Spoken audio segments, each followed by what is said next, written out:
వాక్యంలో కొన్ని మాటలు మనం జ్ఞాపకం చేసుకొని మనం ఆరాధనలోనికి ప్రవేశిస్తాము. కీర్తనలు 108వ అధ్యాయము, సామ్స్ 108. కీర్తనలు 108వ అధ్యాయము మొదటి నుండి 6 వచనాలు మార్చి చదువుకుందాం.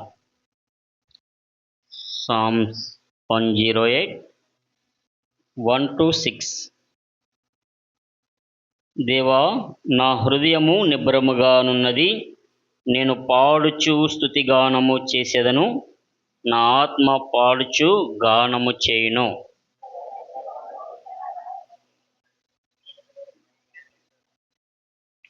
జనుల మధ్య నీకు కృతజ్ఞతాస్తులు చెల్లించెదను, ప్రజలలో నిన్ను కీర్తించెదను.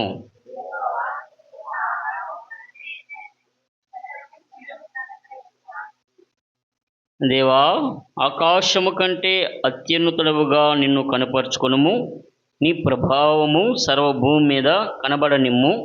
నీ ప్రియులు విమోచింపబడినట్లు నీ కుడి చేత్తో నన్ను రక్షించి నాకు ఉత్తరమిమ్ము. 7వ వచనం అందరం కలిసి చదువుకుందాం. తన పరిశుద్ధత తోడని దేవుడు మాట ఇచ్చి ఉన్నాడు.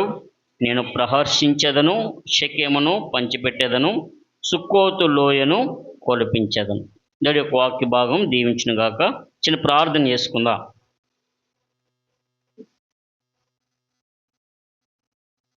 ప్రేమ కలిగిన మా ప్రియ పరలోకపు తండ్రి, నమ్మదగిన మా దేవ, మీ పరిశుద్ధమైన దివ్యమైన నామమునకు వందనములు చెల్లిస్తున్నాను.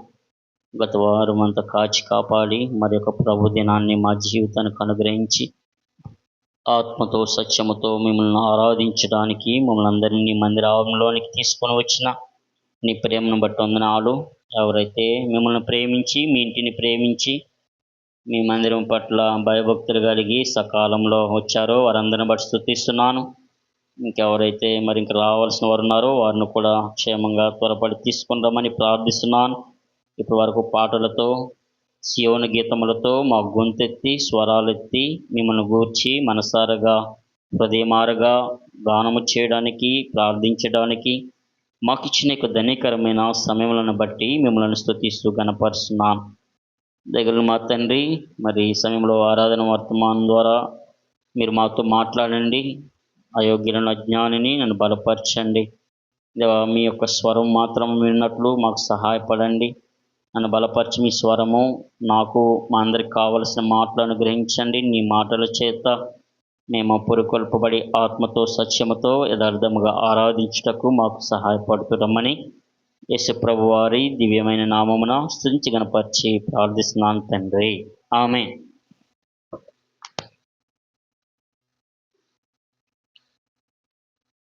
దీని వాక్యంలో 108వ కీర్తన. ఇంకా అంతకుముందు 108వ కీర్తన యొక్క ప్రాముఖ్యత చెప్పాను. ఎవరికైనా గుర్తుందా? 108వ కీర్తన అనగా 2 అధ్యాయాల కలయిక. ఏమేమి అధ్యాయాలు అవి? ఏమేంటి? కీర్తన 57వ అధ్యాయంలోని కొన్ని వచనాలు కదా. చూడండి, 57వ కీర్తన 5 నుండి మనం చూస్తాం. దేవా,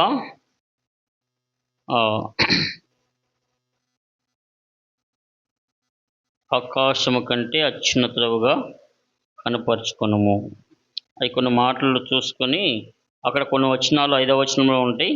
అయితే 7 నుండి నా హృదయము నిబ్బరముగానున్నది కనుక అక్కడ నుండి 11 వచనాలు ఇక్కడ మనం చూస్తాం.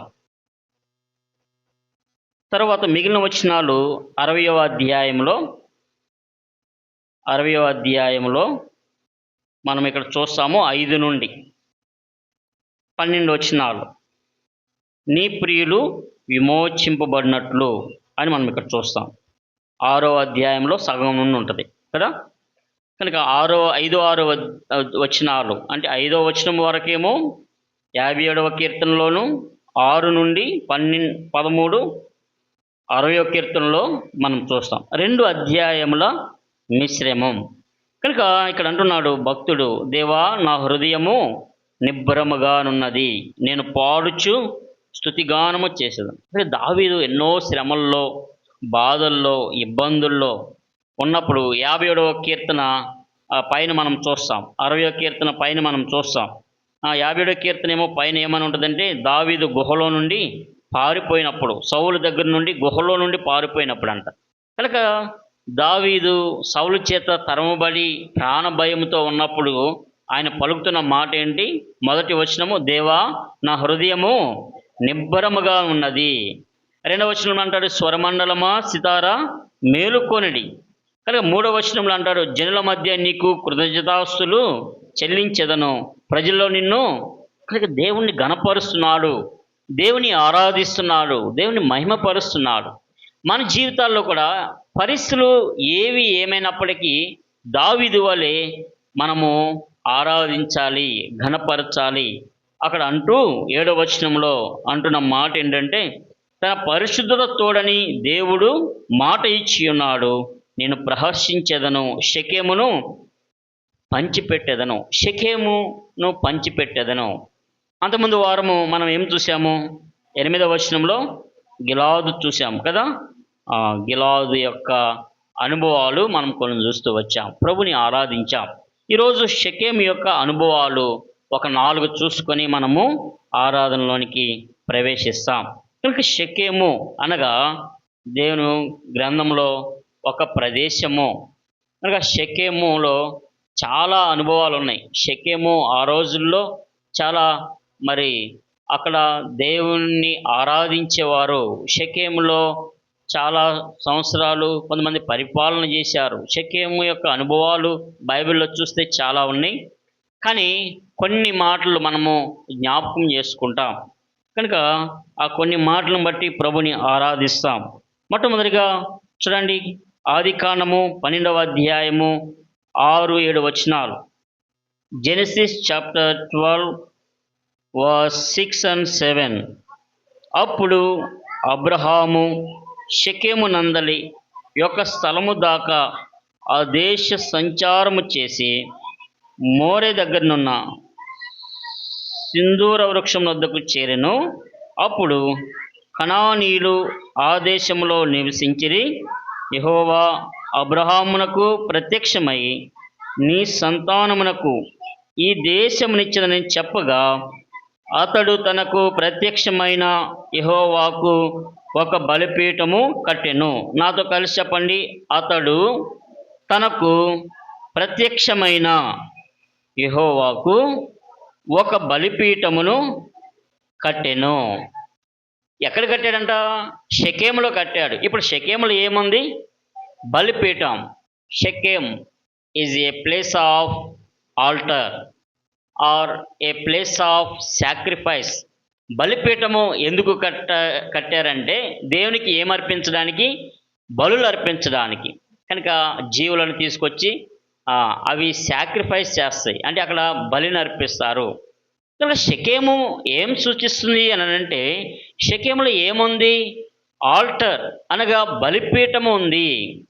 ఈ బలిపీఠము ఎవరు చూపిస్తుందంటే ప్రభు అయిన యేసుక్రీస్తు వారిని చూపిస్తుంది. చూడండి, 1 కొరింథీయులకు రాసిన పత్రిక 3వ అధ్యాయము, 1 Corinthians chapter 5. 1 కొరింథీయులకు రాసిన పత్రిక 3వ అధ్యాయం, క్షమించండి, 3వ అధ్యాయము చదువుతున్నాను. 3 కదండి, క్షమించండి, 5వ అధ్యాయము 7వ వచనం. మీరు పులిపిండి లేని వారు గనుక క్రొత్త ముద్ద అవుటకై ఆ పాతదైన పులిపిండిని తీసి పారవేయడి. ఇంతేకాక క్రీస్తు అను మన పస్కా పశువు వధింపబడెను. ఈ బలిపీఠము మీద పశువులను వధించేవారు. అయితే ఆ రోజుల్లో దేవుని యొక్క విధి బలిని అర్పించడము. ఆనాడు ఇశ్రాయేలు ప్రజలు పాపం చేసినప్పుడు, దేవునికి విరోధముగా చేసినప్పుడు అనేక రకాలైన బలులు అర్పించమనేవాడు. కనుక ఆ బలిని అర్పించిన తర్వాత యాజకుడు ఏం చేసేవాడంటే, అతి పరిశుద్ధ స్థలంలోనికి వెళ్ళి ఆ రక్తాన్ని తీసుకొని అతి పరిశుద్ధం ప్రదేశానికి వెళ్ళి ఆ యొక్క మందసం చుట్టూ ఆయన తిరిగి ఆ రక్తం చూపించి ప్రభుని వేడుకునేవాడు. ప్రభువా, ఇదిగో ఇశ్రాయేలు ప్రజలు ఈ పాపం చేశారు, ఫలానా పాపం చేశారు, వారిని క్షమించయ్యా అని బ్రతిమాలుకునేవాడు ఆ రక్తాన్ని తీసుకొని వెళ్ళి. దేవుడు ఏం చేశాడంటే ఆ రక్తం చూసి ఇశ్రాయేలుని ఏం చేసేవాడు? క్షమించేవాడు. తర్వాత కాలంలో ఇంకా పాపము ఎక్కువైపోయిన పరిస్థితుల్లో ఇంకా దేవుడు సహించలేనంత విధముగా మానవులు ఈ లోకంలో మనసు యొక్కయు శరీరం యొక్కయు కోరికలు నెరవేర్చుకొనుచు దైవోగ్రతకు పాత్రులైన పరిస్థితుల్లో దేవాతి దేవుడే ఈ లోకానికి యజ్ఞ పశువుగా అరుదించి వచ్చాడు. ఆయన పేరు క్రీస్తు అని నామకరణంతో, క్రీస్తు అనగా ప్రభువు యేసు క్రీస్తు వారనగా 100% మానవుడిగా ఈ లోకానికి వచ్చాడు.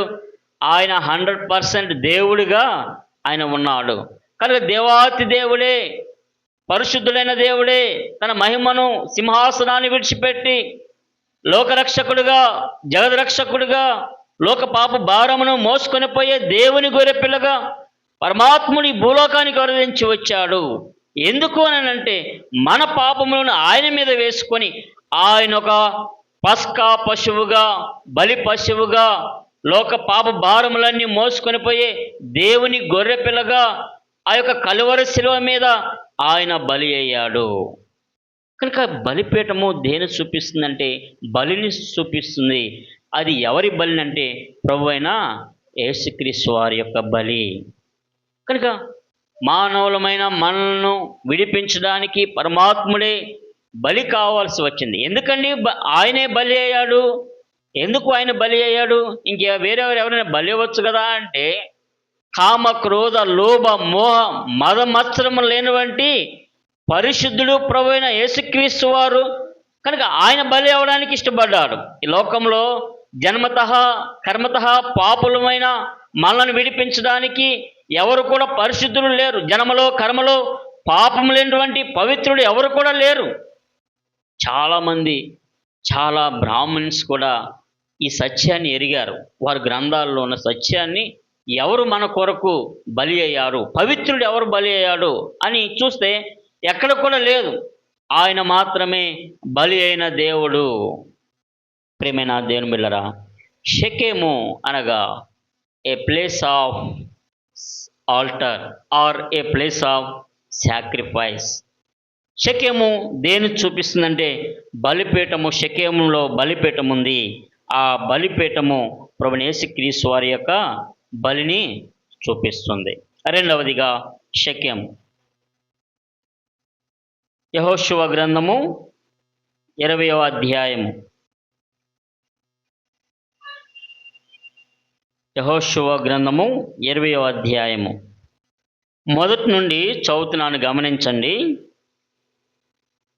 మరియు యెహోవా యెహోషువకు సెలవిచ్చినదేమనగా, నీవు ఇశ్రాయేలులతో ఇట్లనుము, తెలియకయే పొరపాటున ఒకరిని చంపిన నరహంతకుడు పారిపోవుటకు నేను మోషే నోట మీతో పలికించిన ఆశ్రయపురములను మీరు ఏర్పరచుకొనవలెను.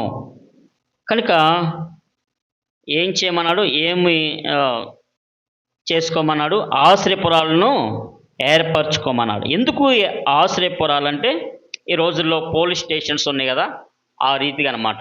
ఇప్పుడు ఎవరైనా దొంగతనం చేశారనుకోండి, ఆ దొంగను ఏం చేసేవాళ్ళు? కొట్టి చంపేసేవాళ్ళు. ఇప్పుడు పోలీసులు ఫోన్ చేస్తే ఏం చేస్తారు? వచ్చి దొంగను తీసుకెళ్తారు. ఏం కాపాడుతారు వాళ్ళు? తన ప్రాణాన్ని శిక్ష తర్వాత వేస్తారు, కానీ ముందు ఏం చేస్తారు? తన యొక్క ప్రాణము కాపాడబడుతుంది. ఆ రోజుల్లో ఏంటంటే ఎవరైనా తప్పు చేస్తే ఏం చేసేవాళ్ళంటే రాళ్ళు పెట్టి కొట్టి చంపివేసేవాళ్ళు. కనుక వీళ్ళు కాపాడబడడానికి ఏం చేయబడేవాళ్ళంట? అప్పుడు దేవుడు అన్నాడు మోషేకు, అసలు ముందు తప్పు ఉందో లేదో విచారణ చేయాలి కదా. విచారణ చేసిన తర్వాత శిక్ష తర్వాత. ముందే విచారణ చేయకుండానే మరి చంపితే అది ఎంత మరి దారుణమైన విషయము. కనుక దేవుడు ఏం చేశాడంటే, మీకు ఆశ్రయపురాలు ఒక 6 ఆశ్రయపురాలు చేసుకోండి. ఈ రోజుల్లో పోలీస్ స్టేషన్స్ లాగా ఆ రోజుల్లో ఆశ్రయపురాలు ఉన్నాయి. ఎవరైనా తప్పు చేస్తే దానిలోకి ఏం చేసేవాళ్ళు అంటే పరిగెత్తుకుంటూ వెళ్ళిపోయేవాళ్ళు. ఇంకా ఆశ్రయపురంలోకి వెళ్ళిన తర్వాత ఎవరు కూడా అతన్ని టచ్ చేయకూడదు, ఎవరిని చంపకూడదు, ఎవరిని కూడా ఆయన ఏం అనకూడదు. తర్వాత విచారణ చేసిన తర్వాత పెద్దలు శిక్షిస్తారు. కనుక అప్పటి వరకు ఎవరు ఏం చేయకుండానికి, వాళ్ళు బ్రతకడానికి, వారి ప్రాణాన్ని కాపాడుకోవడానికి ఏం చేసేవాళ్ళంటే ఆశ్రయపురంలోనికి పారిపోయారు. కనుక 6 ఆశ్రయపురాలు మీరు ఏర్పరచుకోమన్నాడు.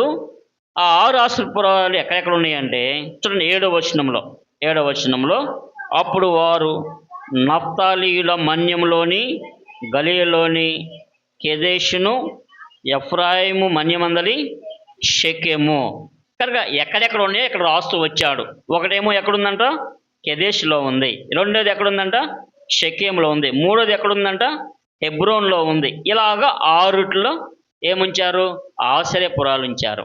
ఇప్పుడు షెకెములో ఏముంది, ఆ 6 ఒకటి షెకెము. షెకెములో ఏముంది, ఆశ్రయపురం ఉంది. Shechem is a place of protection. Shechem యొక్క అనుభవం రెండవది ఏంటంటే కాపాడబడే స్థలము, భద్రత ఉన్న స్థలము, ఏ ప్లేస్ ఆఫ్ ప్రొటెక్షన్. కనుక ఆశ్రయస్థానం ఉంది, ఆశ్రయపురం ఉంది. ప్రియమైన దేవుని బిడ్డలుగా, కనుక మనకు ఆశ్రయస్థానము ఎవరు, ప్రభువైన యేసుక్రీస్తు వారు. కనుక దేవుని వాక్యంలో చూడండి, కీర్తనలు 91వ అధ్యాయము 4వ వచనం, సామ్స్ 91:4. ఆయన తన రెక్కలతో నిన్ను కప్పును, ఆయన రెక్కల క్రింద నీకు ఆశ్రయము కలుగును. ఏంటంట, ఆయన రెక్కలతో మనల్ని కప్పుతాడు. మనకి ఎక్కడంట ఆశ్రయం ఎక్కడుందండి, ఆయన రెక్కల కింద. ఇంకా ఆయన రెక్కల కింద ఉంటే ఏమైనా ఉంటుందా? ఇప్పుడు కోడి పిల్లలు చూడండి, కోడి పిల్లలు చక్కగా బుడ్డిగా ఉండి మేత తినడానికి వస్తాయి కదా. అప్పుడే గుడ్లోండి వచ్చిన కోడి పిల్లలు ఏం చేస్తాయంటే మేత తినడానికి వస్తాయి. ఇప్పుడు బయటికి మేత తినడానికి వచ్చిన వాటికి ఏముంటుంది, ఏమండి, ఏముంటుంది? హాని ఉంటుందా, ఉండదా? ఎవరి నుంచి ఉంటుంది, ఎవరి నుంచి ఉంటుంది? గ్రద్దలు ఏమన్నా మీకు చెప్పినాయా మేము వాటిని హాని చేస్తామని? ఉంటాయి, హాని చేస్తాయి. పైన ఎక్కడుండో చూస్తుంది. దేనికి? కోడి పిల్లని తీసుకొని వెళ్ళిపోవడానికి. ఇప్పుడు ఆ వాటికి తెలియదు, వేటికి, కోడి పిల్లలకు తెలియదు మాకు హాని ఉంది అని తెలియదు. కానీ ఎవరికి తెలుసు? తల్లికి తెలుసు కదా. అందుకని కుమార్తెలకి ఏం చెప్తారు? ఏమ్మా ఏం చెప్తారు? స్కూల్ వెళ్ళేటప్పుడు, కాలేజీకి వెళ్ళేటప్పుడు జాగ్రత్తమ్మా అంటారు. దేనికి? బయట ఏముంది, ప్రమాదం ఉంది, హాని ఉంది. మీరేమంటారు? ఏం చాదస్సు, వీళ్ళు ఏదో చెప్తా ఉంటారులే అనుకుంటారు కదా. మీకు తెలియదు హాని ఉంది, ప్రమాదం ఉంది. ఎవరు తెలుసు? తల్లిదండ్రులు తెలుసు. అందుకని మాటికి చెప్తారు, మీరు జాగ్రత్త పడాల. అంత అయిపోయిన తర్వాత అయ్యో మా అమ్మ నాన్న చెప్పారే, నేను జాగ్రత్త పడలేదని అప్పుడు బాధపడితే ఉపయోగం ఉండదు కదా. ఇప్పుడు కోడి పిల్లలకి ఏం తెలియదు కదా, పసిపిల్లలు కదా. అవి మేత తింటుంటే ఇంతలో పైనుండి గద్ద వస్తుంది. గ్రద్ద వచ్చేటప్పుడు ఒక కంట ఏం కనిపెడతా ఉంటుంది, కోడి కనిపెడతా ఉంటుంది. ఏం చేస్తుంది? వచ్చాను నా దగ్గరికి వచ్చానని పిలుస్తుంది. అవన్నీ కూడా ఏం చేస్తాయి? ఆయన దగ్గరికి వచ్చేసరికి, ఆ కోడి దగ్గరికి వచ్చేసరికి కోడి ఏం చేస్తుంది? రెక్కలతో ఏమి లేవు, మా పిల్లలు లేరు, ఎవరు లేరు అని ఏమి తెలియనట్లు అలా ఉంటుంది. ఆ గ్రద్ద వచ్చి ఈ కోడి పిల్లలు కనబడి పైన లేవని మళ్ళీ ఏం చేస్తుంది? వెళ్ళిపోతుంది. ఇప్పుడు ఈ కోడి పిల్లలు ఏం చేస్తాయి? ఆ రెక్కల సాటును చూసి ఏముంది పైన అని చూస్తూ ఉంటాయి కదా. ఇప్పుడు ఆ పిల్లలకి ఏం కలిగింది? భద్రత ఉంది. ఎక్కడ ఉంది భద్రత? తన తల్లి రెక్కల క్రింద ఉంది. ప్రియమైన దేవుని బిడ్డలారా, కనుక మనకు భద్రత ఇవ్వడానికి దేవుడు ఏం చేస్తున్నాడ? ఆయన రెక్కలను చాపి మనల్ని భద్రపరుస్తున్నాడు. మనకు తెలియదు ఏ ప్రమాదాలు పొంచి ఉన్నాయో, ఏ నష్టం వస్తుందో ఆ కోడి పిల్లల వల్ల మనకు తెలియదు. కానీ ప్రభువుకి తెలుసు. ఆ నష్టం వచ్చినప్పుడు ఏం చేస్తాడు? మనలను కప్పివేస్తాడు తన రెక్కల కింద. ప్రియమైన దేవుని బిడ్డలారా, కనుక ఆ ఆశ్రయపురం ఏంటంటే అది ఇప్పుడు ఏమైనా డబ్బులు చెల్లించాలా? ఆశ్రయపురాలు ఉన్నాయి. ఎక్కడ ఉన్నాయి? మన భూమి మీద కొన్ని ఉంటాయి కదా. ఏ ఆశ్రమాలు ఉంటాయి? ఏ ఆశ్రమాలు ఉంటాయండి? కొన్ని మనము జీవించడానికి కొన్ని ఎక్కడైనా ఉండాలంటే ఏం చేస్తాము? హోటల్స్‌కి వెళ్తాం. అక్కడ ఆశ్రయం పొందుతాం. ఊరికే మనల్ని రానిస్తారా? ఊరికే రానివ్వరు. ఏం చేయాలా? డబ్బులు ఇవ్వాలా. డబ్బులిస్తే మనల్ని ఉంచుతారు, భోజనం పెడతారు. అదే ఫ్రీగా కొన్ని ఆశ్రయాలున్నాయి. ఏ ఆశ్రయాలున్నాయి? అనాథాశ్రమం ఉంది కదా! ఇంకే ఆశ్రమాలున్నాయి? వృద్ధాశ్రయాలున్నాయి. ఏం చేస్తారు అక్కడ? డబ్బులు చెల్లిస్తారా? ఏం చెల్లించరు. ఫ్రీ. కనుక అలాగే ప్రభువు దగ్గర కూడా ఆశ్రయము ఏదో హోటల్స్‌లాగో లేతే ఎక్కడెక్కడో మనం డబ్బులు చెల్లించాల్సిన అవసరం లేదు. అది మనకు ఉచితంగా ఇస్తున్నాడు. దేవుడు ఉచితంగా రక్షణ ఇచ్చాడు. ఉచితంగా మనలను ఏం చేస్తున్నాడు? కాపాడుతున్నాడు. ప్రియమైన దేవుని బిడ్డలారా, ఆయన మనకు ఆశ్రయపురము. షెకెము రెండవ అనుభవం ఏంటంటే ఏ ప్లేస్ ఆఫ్ ప్రొటెక్షన్. మూడవదిగా మూడవదిగా షెకెము యొక్క అర్థం ఏంటంటే పార్ట్ ఆఫ్ షోల్డర్ అనగా షెకెము అని అర్థం ఏంటంటే భుజము. మన భుజం ఉంటుంది కదా, షెకెము అంటే భుజం. ఎందుకు భుజం అంటే అది ఆ ప్రాంతం ఎలా ఉంటుంది? భుజంలాగా ఉంటుంది. కృష్ణా జిల్లా ఉండేది ఎలా ఉంటుంది? కొద్దిగా గుర్రం ఆకారంలో ఎలా ఉంటుంది? కొద్దిగా ఇలాగ వెళ్ళినట్టు ఉంటుంది కదా. అంటే ఇప్పుడు విడిపోయిన కృష్ణా జిల్లా కాదు. మీరు కృష్ణా జిల్లా కాదు అంటారమ్మా అది. ఇప్పుడు తెలంగాణ చూసారనుకోండి, అది ఎలా ఉంటుంది? ఒక గన్ టైప్లో ఉంటుందా? మన మన ఆంధ్రప్రదేశ్ ఆంధ్రప్రదేశ్ ఎలా ఉంటుంది? ఒక గన్ టైప్లో. అంటే కొన్ని కొన్ని ఆ ప్లేసెస్ ఎలా ఉంటాయి అంటే కొన్ని చూపిస్తుంది. అలాగే షెకెం యొక్క ప్రాంతం కూడా ఎలా ఉంటుందంటే మానవుని యొక్క భుజము ఎలా ఉంటుందో భుజం యొక్క ఆకారంలో ఉంటుంది. అది 2 కొండల మధ్య ఉంటుందన్నమాట. ఆ ప్రాంతము, ఆ ప్రదేశము 2 కొండల మధ్య. ఏ కొండలు? చూడండి, ద్వితీయోపదేశకాండము 11వ అధ్యాయము. ద్వితీయోపదేశకాండము 11వ అధ్యాయం.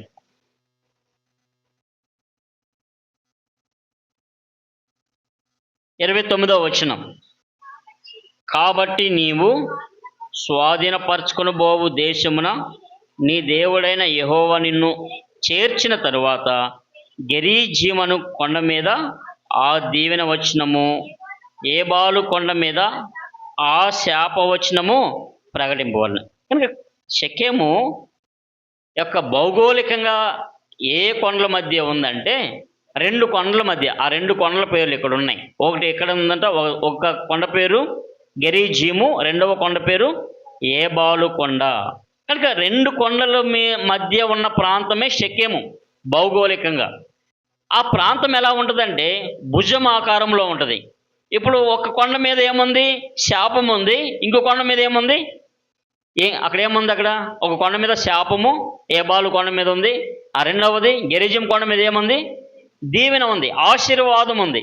ఇప్పుడు శాపము నుండి ఈ దీవెన ఉన్న ఆశీర్వాదం ఉన్న కొండ మీదకి వెళ్ళాలంటే ఏ ప్రాంతం మధ్యలో వెళ్ళాలి?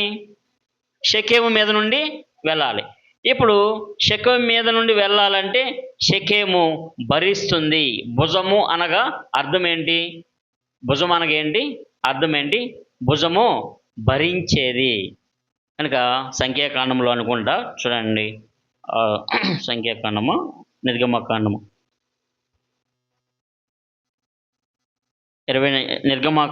24వ అధ్యాయము.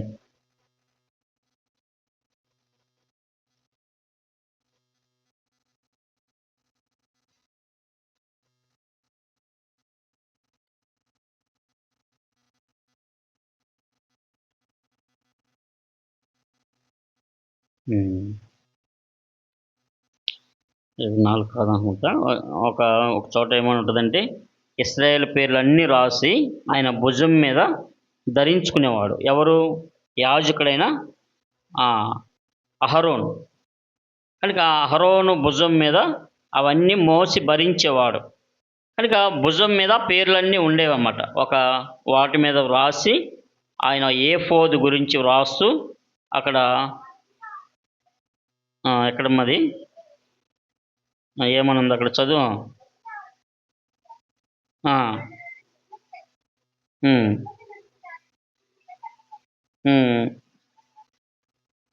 అక్కడ కాదు. సరేనండి. అహరోను భుజం మీద మోసేవాడు అనమాట. ఇది సరే. ఇప్పుడు షెకెము అర్థం ఏంటి? షెకెము అనగా భుజము. 28:12 28:12 చూడండి. ఆ, అప్ 28:12 అప్పుడు ఇశ్రాయేలీయులకు జ్ఞాపకార్థమైన రత్నములుగా ఆ 2 రత్నములను ఏఫోదు భుజం మీద ఉంచవలెను. అట్లు జ్ఞాపకము కొరకు అహరోను తన 2 భుజముల మీద యెహోవా సన్నిధిని వారి పేర్లు భరించవలెను. కనుక ఇశ్రాయేల్ పేర్లు చెక్కేవారు. 11వ వచనంలో ఉంటుంది, ముద్ర మీద చెక్కబడిన వాటి వల్లే చెక్కేడు అని పనిగా ఆ 2 రత్నముల మీద ఇశ్రాయేల్ పేర్లను, ఇశ్రాయేల్ పేర్లు అంటే ఇశ్రాయేలీల యొక్క గోత్రాలు. ఎన్ని గోత్రాలు? 12 గోత్రాలు. 6 గోత్రాలేమో ఒక భుజం మీద, 6 గోత్రములేమో ఇంకొక భుజం మీద. అవి ఉంచడం ద్వారా ఏం చేసేవాడంటే యాజకుడు ఒక దైవ సేవకుడిగా వారి యొక్క భారములను భరించేవాడు. కనుక భుజము దేని చూపిస్తుందంటే భరించేది, భారములను భరించేది. కనుక మనము కూడా ఏదైనా మోసుకెళ్ళాలంటే అరే ఎక్కడ పెట్టుకొని వెళ్ళమంటాం? అరే భుజం మీద పెట్టుకొని మోయరా అంటాం. కనుక భుజం అనగా భారము. ప్రియమైన దేవుని బిడ్డలుగా దేవుని వాక్యము మనకి ఏం సెలవిస్తుందంటే షెకెము అనగా ఏ ఆకారంలో ఉంది? భుజము, ఏ ప్లేస్ ఆఫ్ క్యారింగ్ బర్డెన్స్. కనుక షెకెము అనుభవం ఏంటంటే భారములను భరించుట. కనుక శాపము నుండి ఆశీర్వాదానికి వెళ్ళాలేనంటే మన భారాలన్నీ, ఈ శాపాలన్నీ ఎవరి మీద వేసుకుంటున్నాడు? దేవుడి మీద వేసుకుంటున్నాడు. అనుదినము మా భారము భరించేదేవా అని మనం పాట పాడతాం కదా. దీని వాక్యంలో చూడండి, కీర్తనలు 55వ అధ్యాయము. కీర్తనలు 55వ అధ్యాయము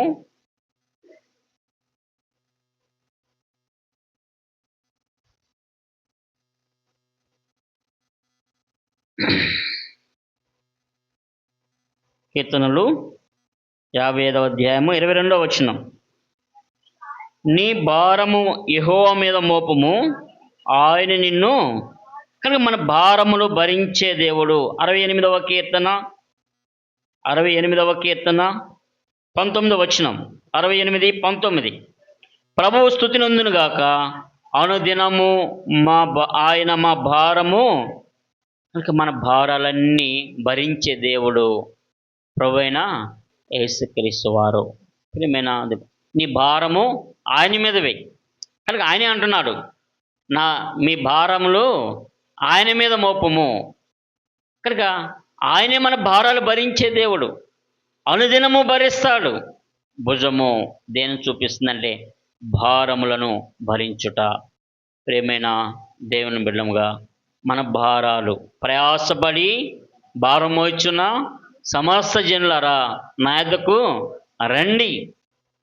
కనుక మీరు దేని విషయము చింతించవద్దు. మీ చింత యావత్తు ఆయన మీద వేయండి. మన గురించి చింతించే దేవుడు ఉన్నాడు, మనల్ని భరించే దేవుడు ఉన్నాడు. చాలామంది అంటుంటారు, నేను భరించలేను, వాడి విషయము నేను భరించలేను.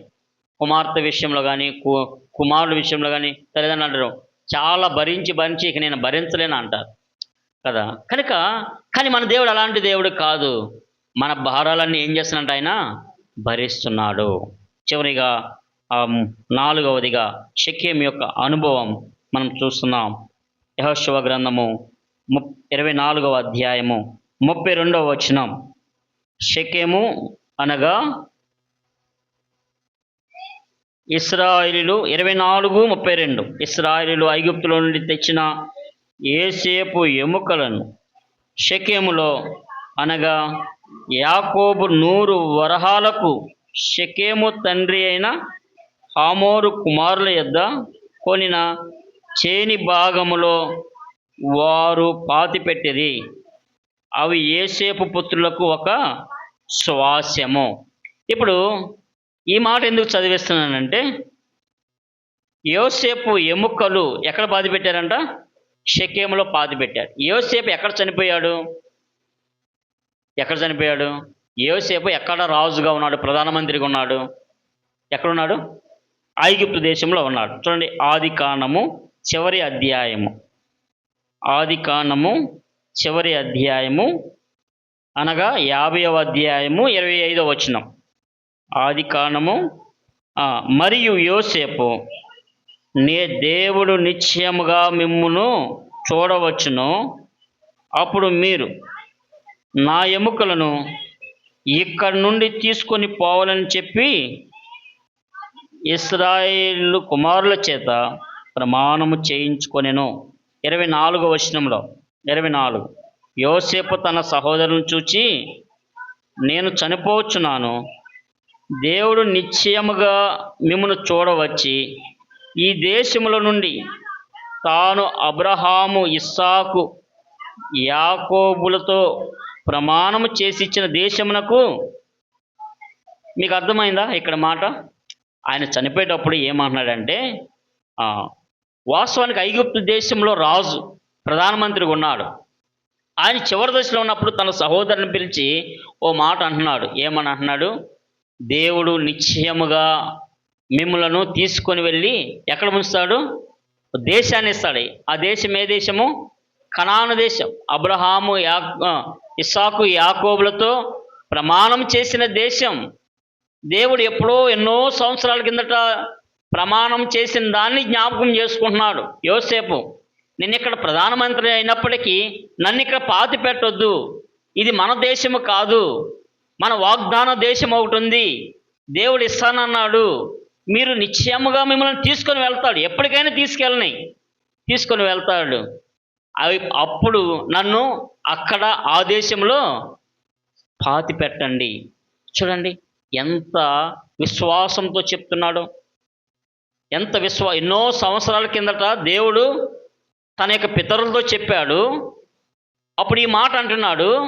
ఈయన చనిపోయిన తర్వాత మోషే వాళ్ళు ఏం చేస్తున్నారు? యోసేపుని చనిపోయిన తర్వాత ఇశ్రాయేలుని చాలా బాధ పెట్టారు ఐగుప్తు దేశంలో. యోసేపునంత వరకు బాగానే చూశారు. తర్వాత వేరే రాజు వచ్చి, ఐగుప్తు రాజు, వీరిని చాలా బాధ పెట్టేవాడు, చాలా పనులు భారం మోపాడు, చాలా కఠినమైన శిక్షలు విధించేవాడు. ఈ భరించలేక వాళ్ళు మొరపెట్టినప్పుడు వారిని విడిపించడానికి ఒక ఆయన పంపించాడు. ఎవరైనా? మోషేని పంపించాడు. ఇప్పుడు మోషే వెళ్ళేటప్పుడు, ఇశ్రాయేలును తీసుకొని వెళ్ళేటప్పుడు ఏం పట్టుకెళ్ళాడండి? యోసేపు ఎముకలను పట్టుకువెళ్ళాడు. చూడండి, ఇది ఎంత ఆశ్చర్యకరమైన సంగతి కదా. ఇది చాలా ఆశ్చర్యకరమైంది. కనుక మోషే యోసేపు ఎముకలను పట్టుకొని వెళ్ళాడు. అరణ్యంలో ఎన్ని సంవత్సరాలు వారు ప్రయాణం చేశారు? ఎన్ని సంవత్సరాలు? 40 సంవత్సరాలు. ఇప్పుడు 40 సంవత్సరాలు ఏం చేస్తున్నాడు? ఏం మోస్తున్నారు? 40 సంవత్సరాలు యోసేపు యొక్క ఎముకలను మోస్తున్నారు. సరే, ఇది ఎంత ఆశ్చర్యకరమైన సంగతి. ప్రియమైన దేవుని బిడ్డలంగా ఆయనకున్న నిరీక్షణ, వెయిటింగ్ ప్లేస్, నిరీక్షణ. ప్రియమైన దేవుని బిడ్డలారా, కనుక షెకెము అనగా నిరీక్షణ స్థలము. ఇప్పుడు ఆయన నిరీక్షించాడు. అక్కడ షెకెములో పాతి పెట్టారు. ఇప్పుడు యేసుప్రభు వారు వస్తారా రారా?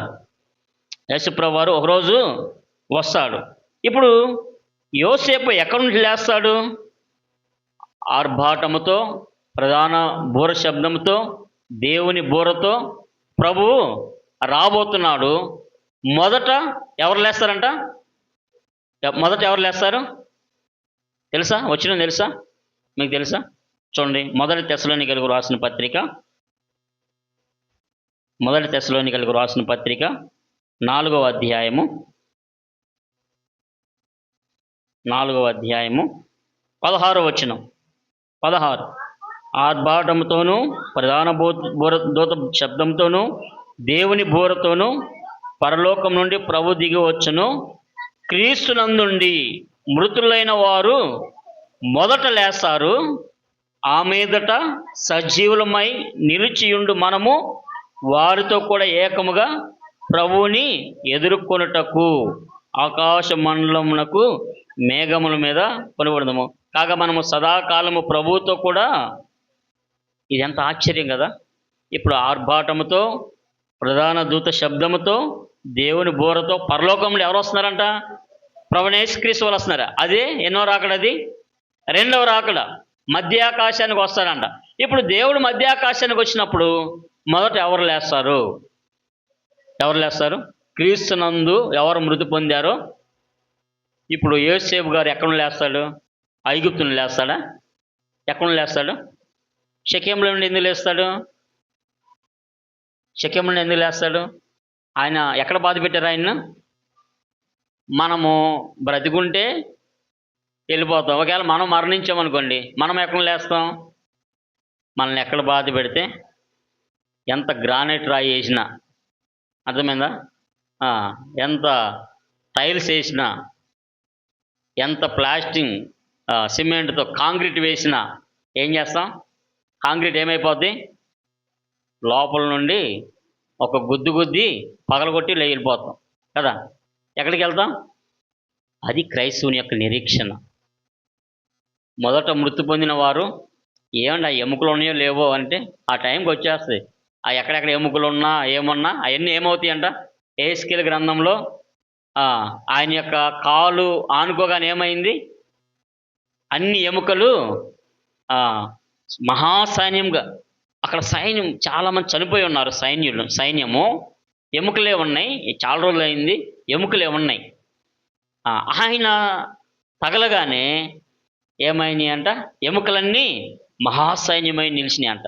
ఆ ఎముకలకు చర్మం వచ్చేసింది, రూపం వచ్చేసింది, సమస్తం వచ్చేసింది. ఎలా వస్తుందండి అని అంటే, మట్టితో దేవుడు మానవం చేసి ఉప్పు అనువాదంగానే ఎలా వచ్చినాయో ఇవి కూడా అంతే, దేవునికి అసాధ్యమైనది. కనుక షెకెము నిరీక్షణ స్థలము. ఎవరికి నిరీక్షణ స్థలము? ఇప్పుడు ఎక్కడ నుండి?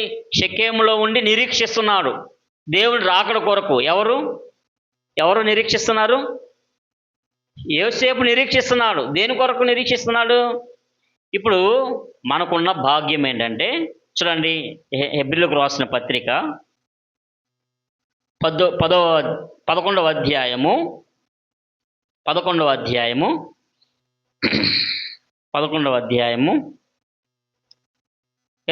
వచనం. 11:22 అందరు చూడండి దీని వాక్యము. 11:22. యోసేపు తనకు అవసాన కాలము సమీపించినప్పుడు విశ్వాసమును బట్టి ఇశ్రాయేలు కుమారుల నిర్గమమును గూర్చి ప్రశంసించి తన శల్యములను గూర్చి వారికి, శల్యములంటే తన యొక్క ఎముకలను ఎన్ని సంవత్సరాలు మోసారంట అరణ్యంలో? 40 సంవత్సరాలు. గ్రాండ్ బరెల్ సమాధి కార్యక్రమం యోసేపు గారిని జరిగినట్టు ఎవరు జరగల. ఎందుకని? మిగిలిన అందరిని ఎప్పుడు? ఇవాళ చనిపోతే ఇక రేపే. ఒకవేళ కొద్దిగా గొప్పవాడు అనుకోండి, ఇంకెన్ని రోజులు పెడతారు? 3 రోజులు పెడతారు, 4 రోజులు పెడతారు అందరూ చూస్తాకి.